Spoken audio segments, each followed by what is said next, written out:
Isu jadi calon pelatih timnas sepak bola Indonesia, ia meminta wartawan tanyakan hal itu kepada PSSI karena federasi yang memutuskan.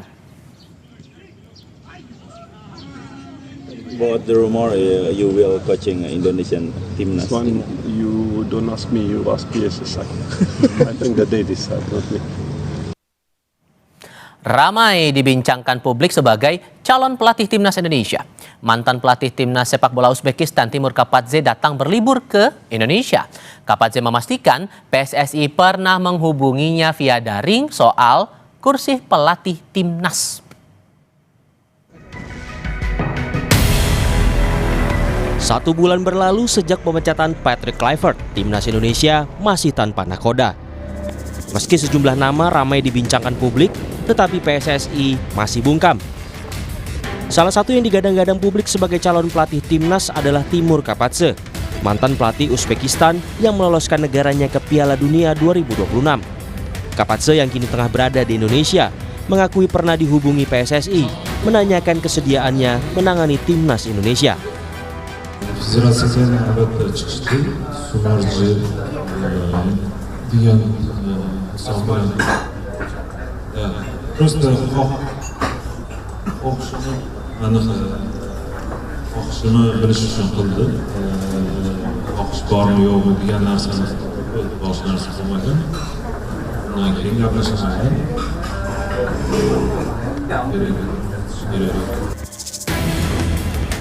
Ketua Badan Tim Nasional Sumarji menyebut calon pelatih timnas diantaranya masih menangani klub dan tim nasional negara lain. Namun PSSI tidak akan mengungkap nama-nama calon pelatih dengan alasan melindungi privasi.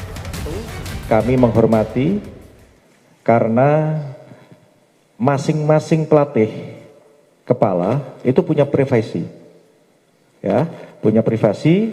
Yang kedua juga para pelatih ini masih berada di klub dan masih berada di timnas suatu negara. Mulai pekan depan, PSSI akan mewawancara sejumlah kandidat pelatih timnas.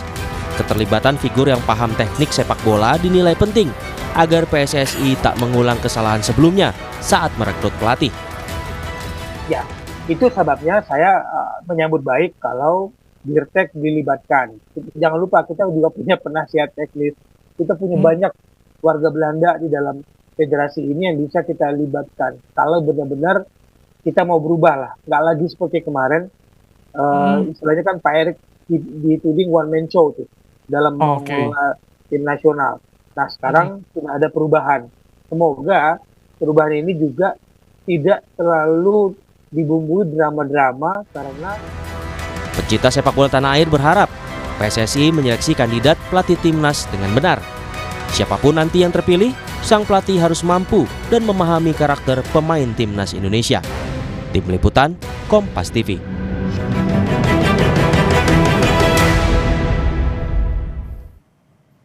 Jadi, siapa yang akan dipilih PSSI untuk menangani timnas Indonesia?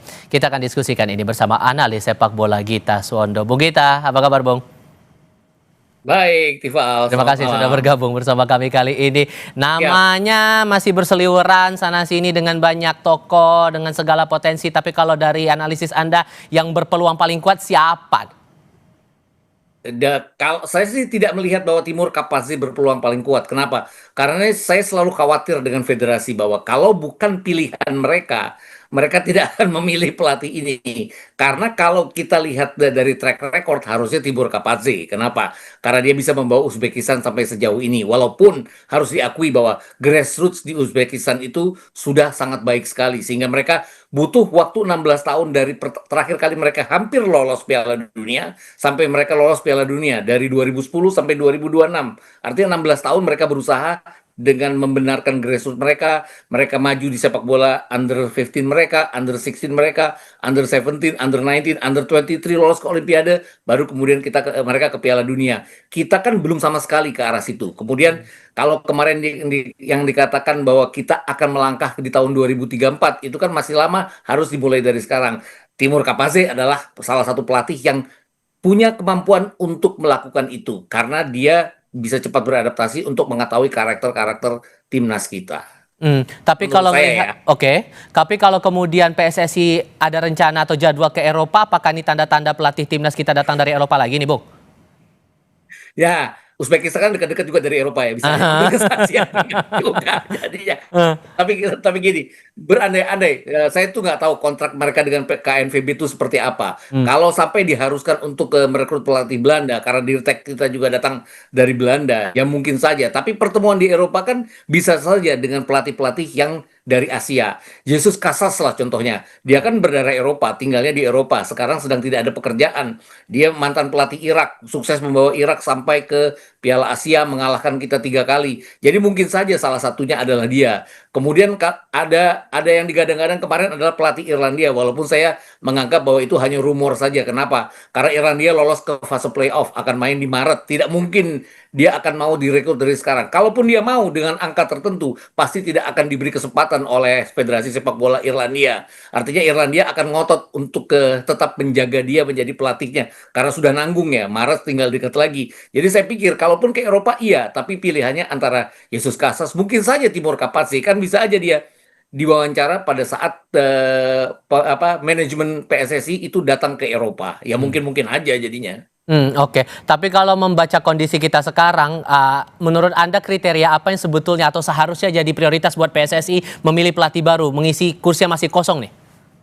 Ya, yang jelas bahwa dia harus cepat beradaptasi, tahu karakter pemain-pemain Indonesia. Pemain kita kan rasa-rasanya sudah akan tetap mengandalkan para diaspora, para naturalisasi yang ada di Eropa. Artinya sudah terpantau juga. Tapi juga dia juga harus memantau pemain-pemain yang ada di liga kita, di BRI Super League. Ini yang mungkin repot kalau dia berdomisili di Eropa.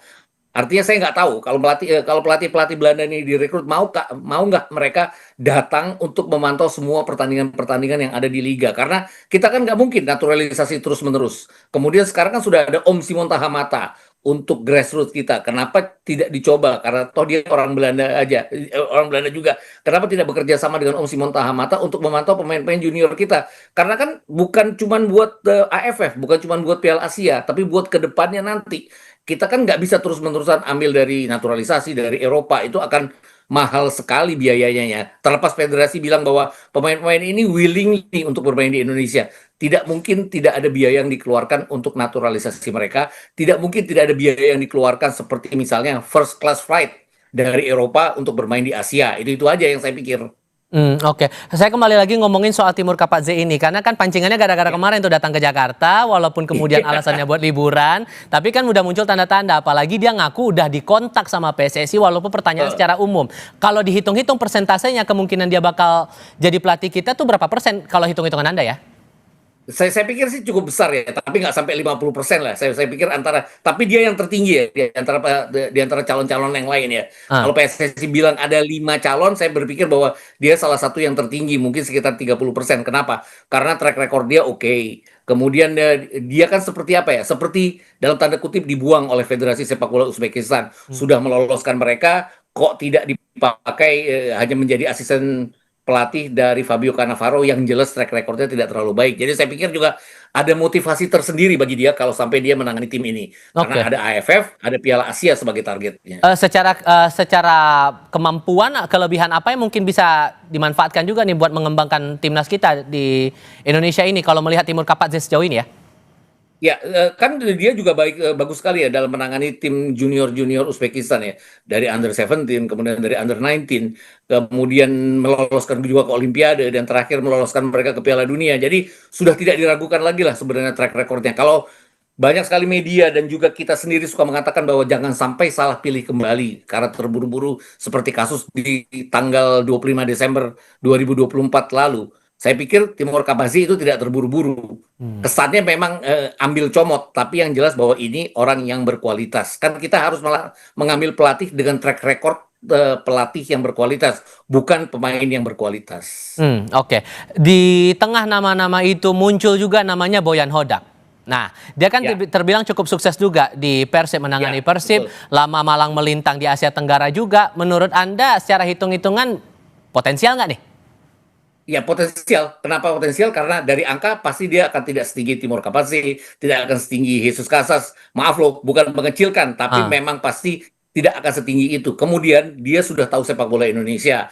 Dia datang dengan menangani Persib yang lagi ditinggal oleh Luis Mia. Artinya pemain-pemain itu bukan pilihan dia, tapi dia bisa mempoles Persib sampai lolos ke fase Championship Playoff waktu itu dan kemudian menjadi juara di fase Championship Playoff. Artinya dia pelatih yang berkualitas, tapi balik-balik lagi, dia punya tugas besar, bukan saja melatih baik untuk tim nasional kita, tapi dia harus melalui fase di mana tidak pernah ada pelatih yang sukses di klub juga sukses melatih tim nasional sampai juara, pelatih timnas Indonesia. Artinya banyak sekali pelatih yang sukses di klub tapi tidak terlalu bagus pada saat menangani tim nasional kita. Itu aja yang harus dipatahkan oleh dia. Tapi selalu ada kali pertama dalam setiap kesempatan. Kalau Bojan Hodziak sampai dipilih, itu pilihan yang bagus dan mudah-mudahan dia bisa mematahkan mitos itu. Oke, persoalannya juga begini. Ini kan FIFA Matchday bentar lagi nih. Sampai sekarang belum ketahuan Maret, hilalnya dalam tanda kutip. Jadi kalau menurut Anda realistisan idealnya kita harus dapat pelatih ini kapan? Desember, ya sekarang ya, kalau PSSI bilang bahwa akan wawancara mulai minggu depan, setidaknya di akhir Desember sudah ada pelatih. Karena dia harus memulai pemantauan di Liga BRI Super League itu sesudah SEA Games, artinya sesudah SEA Games itu kan mereka akan mulai bermain kembali tanggal 20 Desember. Itu pelatih yang baru sudah harus memantau semua pertandingan-pertandingan yang ada di BRI Super League, sambil juga memantau pertandingan-pertandingan pemain-pemain diaspora kita yang sudah ada di Eropa. Tidak mudah, tapi dia pasti akan didukung oleh tim kepelatihan yang juga sama mumpuninya. Biasanya kan kalau Timur Kapase yang dipilih, dia akan membawa timnya. Kalau Bojan Hodziak yang dipilih, dia akan membawa timnya. Demikian juga kalau sampai Jesus Casas yang dipilih, dia juga akan membawa timnya. Saya pikir tiga kandidat ini yang paling memungkinkan untuk melatih kita ya. Nggak tahu ya kalau PSSI tiba-tiba kan 5 mereka bilangnya. Kalau ada 2 lagi yang tidak tercium oleh radar kita. Tapi kalau secara PR untuk penanganan timnasnya tetap sama atau akan ada beda lagi nih menurut Anda? Rasa-rasanya akan sama. Timur Kapase saya pikir juga akan mengulang apa yang sudah dilakukan oleh pelatih kita sebelum Patrick Kluivert ya, memanfaatkan sisi yang terbaik dari tim nasional kita, yaitu bermain dengan bertahan untuk kemudian counter to attack. Saya pikir juga akan hal yang dilakukan akan dengan sama. Hanya saja fisik pemain kita kan tidak sebaik pemain Uzbekistan. Kita pernah lihat bagaimana pemain under 23 mereka bermain bak pemain senior. Itu yang mungkin akan dipoles oleh Kapase, bagaimana maksimalkan pemain kita sampai fisiknya bisa mumpuni seperti pemain-pemain Uzbekistan. Nggak gampang, tapi secara kualitas dia akan bisa melawan final kita. Oke, Bung Gita Suwondo, terima kasih banyak sudah mau berdiskusi bersama kami dan berbagi perspektif kali ini. Sehat selalu ya Bung, selamat malam. Kami akan segera kembali dengan laporan lainnya, saudara, termasuk soal kuasa hukum keluarga dosen Untak, Dwinanda Linsia Levi yang ditemukan meninggal di kamar indekos, yang meminta agar kejadian yang menimpa korban Levi diusut tuntas. Desakan ini karena kematiannya dipandang tidak wajar.